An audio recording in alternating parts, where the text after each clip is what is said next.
21 febbraio 2020 è un venerdì pomeriggio, quello in cui il Veneto piomba nell'emergenza coronavirus.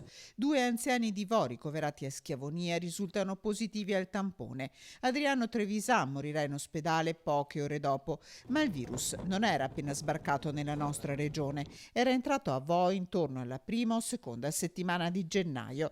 A dirlo è Andrea Crisanti, virologo responsabile della microbiologia dell'azienda ospedaliera di Padova, l'uomo dei tamponi che a Vo, paese dei colli, regno del vino e della trachite, ha condotto 3 campagne di tamponi, l'ultima delle quali inizio maggio, affiancata da test sierologici ed esami del DNA su tutta la popolazione, bambini compresi.